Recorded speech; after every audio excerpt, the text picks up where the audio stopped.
And because Kaizen means continuous improvement, that's our company goal and our goal for your sales department and dealership.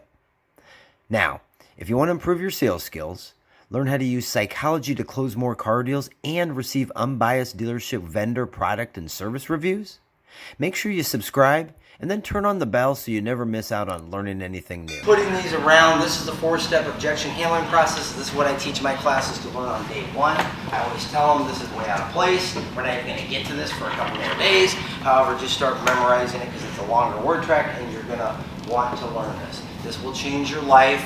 This changed our dealership life once I learned this.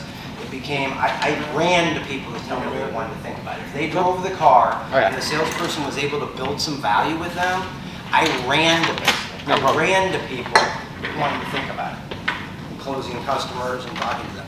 So here's what you're doing. So you're going to clarify, rephrase, isolate, and close. You're going to clarify so you can understand the objection better. You're going to rephrase it to make it easier to handle the objection. You're going to isolate it with those 2 words that we like to use, other than. And that way, once you've satisfied the objection, another objection doesn't come up, or if it does, it kind of puts the customer in a bad spot because they just told you that was the only thing, right? And then last but not least, you're going to close with an either or question. You're going to close on a minor point that carries with it a major buying decision by using an either or question. So let me give you an example. Coming back from the demonstration drive, we are going to try the trial close first. Okay, so I'm going to do a summary trial close with a sold line hook, and then I'm going to ask an either or closing question, and then I'm going to get an objection. I want to think about it. You can tell me if you want to think about it, and then I'm going to go ahead and use this process. Okay, so we'll come back from the demonstration drive. We get to the certain spot, and I start in on my summary close. I said, "Hey Jake, boy, the truck sure does drive great, doesn't it?" He says, "Yeah." And then, so hey, you know, and didn't you tell me that pearl white, it was your favorite color, right? Yeah, that's nice. Yeah. And then since you've got kids that play travel softball, won't that 3rd row seat come in handy on those long trips and make them a lot more comfortable on those weekend trips to softball and baseball games? Yeah. It really does sound, from everything you've told me, like this is the perfect vehicle. Go ahead and pull it up front in the sold line. And we'll go ahead and pull the keys, let people know we're working on it, and then I'll double check with my manager that somebody hasn't put a deposit down from the internet, make sure the vehicle's still available. While we're going ahead and doing all that and I get things wrapped up, did you want to title it in one name, or are you going to put your wife on there as well? I don't know, Chris. I think I might want to go home and think about this first. Okay. So now I'm going to do the 4-step method. So the first thing I'm going to do is clarify. Hey, and actually the first thing I'm going to do is agree. Hey, I totally understand, Jake. You probably want to think about it because it's a big decision, all right? Help me out here a sec before you take off. What is it exactly you need to think about? Is it something I said, the car itself, color, equipment, or is it perhaps the price? I think it's just a lot. It's a lot of money. It sounds like you're like me and everyone else. Sounds like you're on a budget, am I right?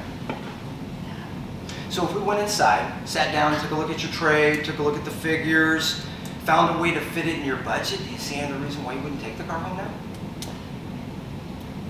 I guess not. Okay, come on in. Do you want a coffee, water, or a soda while we go ahead and get the paperwork started? I'll take coffee. There you go. So that is the CRIC method. So clarify, rephrase, isolate, and close. Step 1, 2, 3, and 4. Clarify, rephrase, isolate, and close. Now, there's another one while you're learning the 4-step. Okay, I would memorize this if it's me. The way you're going to do it, the way you want to memorize, you want to use these little note cards. So if you put this on a note card, you put this part on a note card, this part on a note card, and this part on a note card, it's easier for you to learn because you're breaking it down into steps. Okay? You put it down there the way you would say it. You always want to agree. Now I threw something in there that was kind of a cool little line that I love throwing in, and that is, hey, you know, I understand you probably want to think about it to make a big decision because it's a big decision, right? That's not what I'm getting at. What I'm getting at is, you hear when I said, help me out here a sec before you take off. Okay, that's a kind of a key line there. When I say, help me out a sec before you take off, I watch customers when I say that, and I see them go, I mean, I see their body language go from stiff and rigid to like, okay, he's going to let me out of here.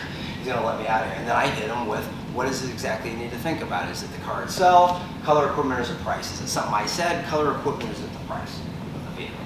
He's probably going to say price. Whatever I think the objection might be, I'm probably going to put last. If I thought it was color, I might put color last. If he said it was color. So other than having the pearl white, is there anything else standing in the way you taking this car home today? He says, no, I take the car home today if it was pearl white. So you know what, pearl white, It's one of our most popular colors, Jake, and because it's one of our more popular colors, it's in really high demand. Now this high demand makes it to where it's going to cost us and you a little bit more money because we've actually got to go try to locate this vehicle and then transport it here. Now, I can help you either way. I mean, if you want a pearl white one, I can probably get one here in 24 to 48 hours. However, if you want your second favorite color choice, midnight blue, I can probably save you some time and some money. So that's a little different clothes, but my point is that maybe was the objection, is that it was color. And I knew it was probably color because he'd been wanting pearl white from the beginning, and I didn't have a pearl white, so I showed him the midnight blue and pretended, I said, let's just pretend this is pearl white, and I showed him the midnight blue. Now I don't want to have to do a locate if I don't have to, because does anyone here like doing locates, or would you rather sell in stock? Okay, I'd rather sell in stock too, so we're on agreement there. So that's a way you can overcome that. Now, if you can't do the two-step, or excuse me, the four-step, if you can't do the four-step, maybe you can do the two-step. Okay, the two-step's this. So here's the four-step. Clarify. Hey, help me out here a second before you take off. What is exactly you need to think about? It's something I said, color, equipment, or price. I isolate. So it sounds, or rephrase, excuse me. I've got those mixed up. So rephrase goes up here. Luckily, I gave you a handout. So I rephrase by saying color, equipment, or price. He says price. I isolate. So other than us fitting it into your budget, seeing the reason you wouldn't take the car home, and then I close. Now the two-step is we're coming back from the demonstration drive. This time we'll say I just do an assumptive trial close. Assumptive trial close. Anyone remember what that one was? This assumptive statement that that probably said yes to. You're on the right path. And then asking that, and then doing a trial close, which is just asking either or. Yeah.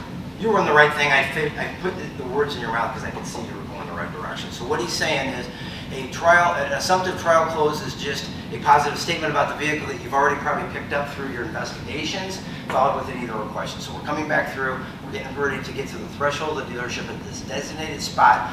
I say to Jake, I say, hey, you know what? The truck really does drive great, doesn't it? Hey, you know what?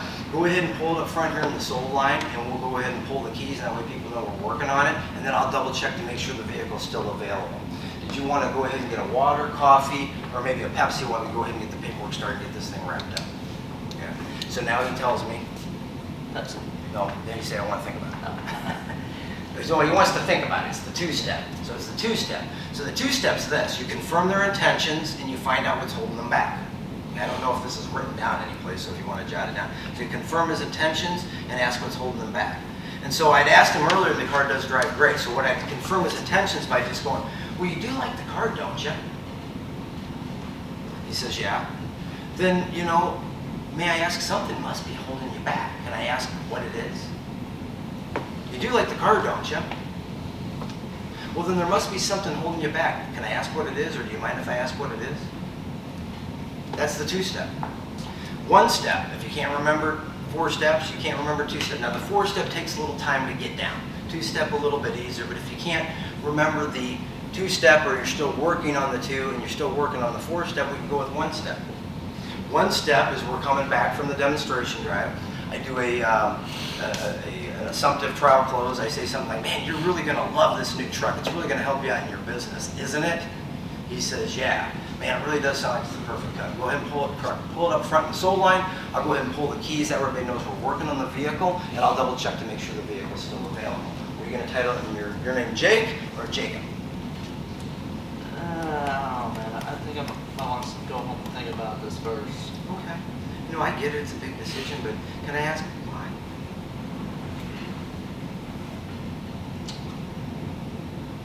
I feel like the price probably is just a little bit too high.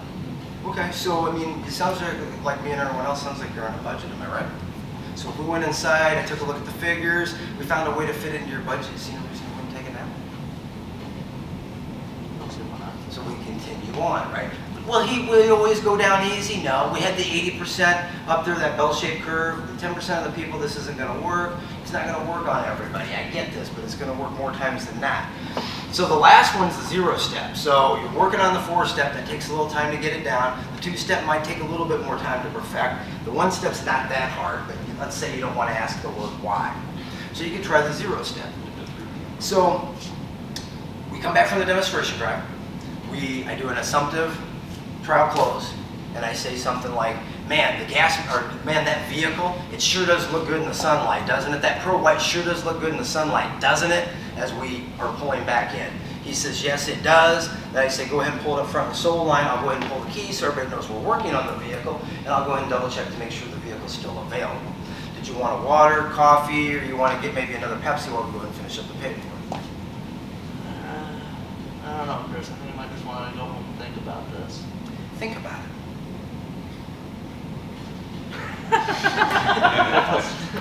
Yeah, it's Good.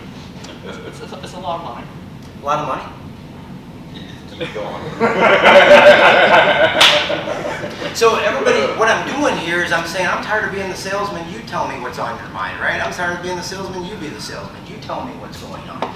So it's also called a mirroring technique. You also hear it's the repeat method. I call it the parrot process, or the parrot close, because I'm just like a parrot. I just kind of repeat back. Big decision. He's eventually going to give me something to work with. It's a lot of money. Now, when he said a lot of money, I could have went with, it sounds like me and everyone else, sounds like you're on a budget, am I right? So if we found a way to fit it in your budget,